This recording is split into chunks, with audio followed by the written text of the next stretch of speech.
Hello दोस्तों, नमस्कार। मैं सतीश कुमार एक बार फिर पहलवान गुरुदीन ग्रुप ऑफ कॉलेज के यूट्यूब चैनल पर आप सभी का हार्दिक स्वागत करता हूं।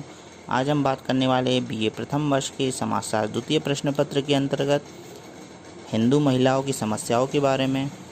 अगर अभी तक आपने हमारा चैनल सब्सक्राइब नहीं किया है तो कृपया चैनल सब्सक्राइब करें, लाइक करें, कमेंट करें, शेयर करें और साथ ही साथ नीचे दिए गए बेल आइकन को क्लिक करना ना भूलें ताकि नई नई वीडियो आप तक आसानी से पहुंच सके। आइए दोस्तों, शुरू करते हैं।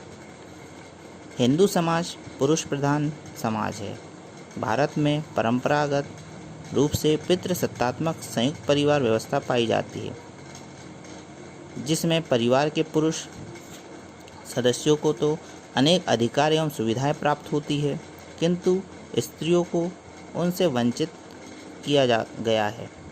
संयुक्त परिवार व्यवस्था में स्त्रियों की बड़ी दुर्दशा होती है। वे दासी की तरह जीवन व्यतीत करती हैं। उनका जीवन खाना बनाने, बच्चों को जन्म देने, उनकी देखरेख करने और परिवार के सदस्यों की सेवा में ही व्यतीत हो जाता है। परिवार की भांति ही भारतीय स्त्रियों की वैवाहिक समस्याएं भी गंभीर है। प्राचीन समय से ही भारत में बाल विवाह का प्रचलन रहा है। हमारे धर्म ग्रंथों के रचनाकार बाल विवाह के पक्ष में रहे हैं और कम आयु में ही लड़की का विवाह कर देना माता पिता का धार्मिक कर्तव्य माना गया है। भारत की धर्मभीरु जनता धार्मिक ग्रंथों से प्रेरणा लेकर छोटे छोटे अबोध बालकों का विवाह करती रही है।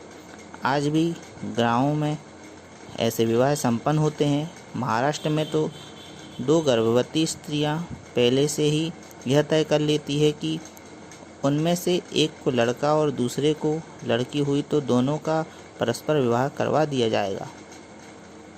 हिंदुओं में पत्नी की मृत्यु के बाद पति को तो दूसरा विवाह करने की छूट दी गई है, किंतु स्त्रियों को पति की मृत्यु के बाद दूसरा विवाह करने की मनाही है।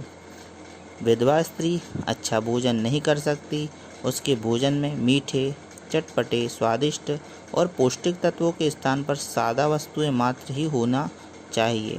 इसे इत्र, तेल, फूल एवं चमकीले भड़कीले वस्त्र नहीं पहनने चाहिए, क्योंकि इनसे मौन उत्तेजना पैदा होती है जो उसे पथ भ्रष्ट कर सकती है। विधवा पुनर्विवाह के अभाव में सती प्रथा को जन्म दिया गया, जिसके अनुसार एक स्त्री अपने पति की मृत्यु के बाद उसकी चिता में आत्मदाह कर लेती है।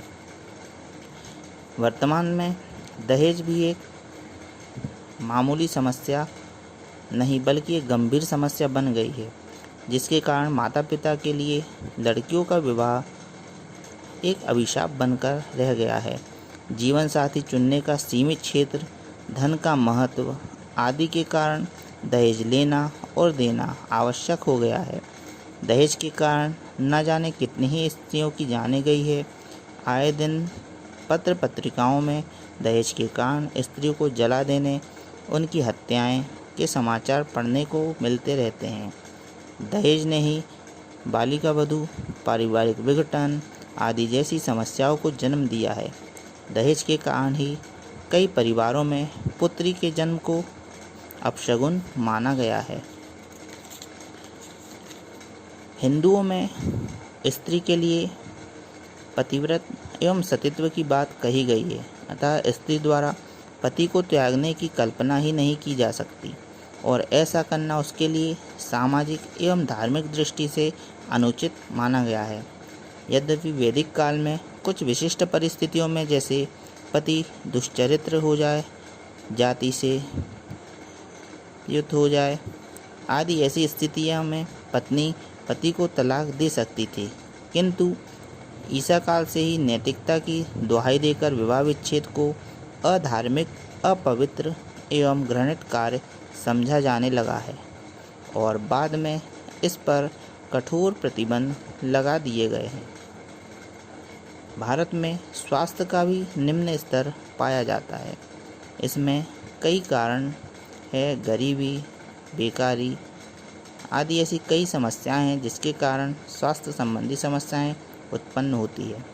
चूँकि भारतीय समाज पुरुष प्रधान है, अतः पुरुषों के स्वास्थ्य का तो फिर भी ध्यान रखा जाता है, किंतु स्त्रियों के स्वास्थ्य को समुचित ध्यान नहीं दिया जाता। इसलिए यहाँ लिंग अनुपात में पुरुषों की अधिकता है, स्त्रियों में मृत्यु दर की अधिकता एवं जीवन अवधि कम है। भारतीय स्त्रियों में प्राचीन काल से चली आ रही एक समस्या पर्दा रखने की भी रही है। स्त्रियों में यह अपेक्षा की जाती है कि वे घूंघट निकालें और अन्य पुरुषों से दूरी बरतें, उनके सामने खुले मुंह बात ना करें। पर्दा प्रथा के कारण स्त्रियों में व्यक्तित्व का विकास नहीं हो पाता है, वे शिक्षा ग्रहण करने से वंचित रह जाती हैं। इससे उनमें स्वास्थ्य पर भी बुरा प्रभाव पड़ता है। वर्तमान में धीरे धीरे यह प्रथा समाप्त होती जा रही है। वेश्यावृत्ति एक सामाजिक बुराई के रूप में भी अति प्राचीन काल से प्रचलित है। वेश्यावृत्ति यौन वृत्ति का एक विकृत और घृणित साधन माना गया है। इस प्राचीन व्यवसाय का वर्तमान में व्यापारीकरण हुआ है। यौन पवित्रता पर बाल विवाह आदि ऐसे कारण हैं जिन्होंने इस बुराई को फैलाने में योगदान दिया है। गरीबी इस देश की सबसे बड़ी समस्या है, जो अनेक समस्याओं को जन्म देती है। भारतीय नारियों की भी समस्या गरीबी से जुड़ी हुई है। भारत में पुरुषों की तुलना में स्त्रियों को कम वेतन एवं पारिश्रमिक दिया जाता है, चाहे वह कृषि हो या उद्योग का क्षेत्र। अधिकांशतः महिलाएं कृषि कार्य से ही संबंधित है। इसके अतिरिक्त वह खनन, पशुपालन आदि कार्यों में भी लगी हुई हैं। जब महिलाओं की रोजगार कार्य में भागीदारी कम है तो उनकी आय भी कम है। भारत में साक्षरता का प्रतिशत बहुत कम है, स्त्रियों में तो यह और भी निम्न है। सन 1971 में महिलाओं में साक्षरता का प्रतिशत 21.97 और पुरुषों में 45.96 था, जो सन 2001 में बढ़कर क्रमशः 54.16 और 75.85 हो गया। यह भिन्नता अलग अलग राज्यों में अलग अलग है। बिहार में सन 2001 की जनगणना के अनुसार साक्षरता की दर 47.53% थी, जिसमें केवल 33.57% है। भारत में नगरों की तुलना में गांव में स्त्री साक्षरता बहुत कम है। तो ये थी कुछ हिंदू महिलाओं की प्रमुख समस्याएं। दोस्तों, आपको वीडियो कैसा लगा कमेंट बॉक्स में अवश्य लिखें। नए वीडियो के साथ मैं आपके समक्ष पुनः उपस्थित होऊंगा। तब तक के लिए नमस्कार, धन्यवाद।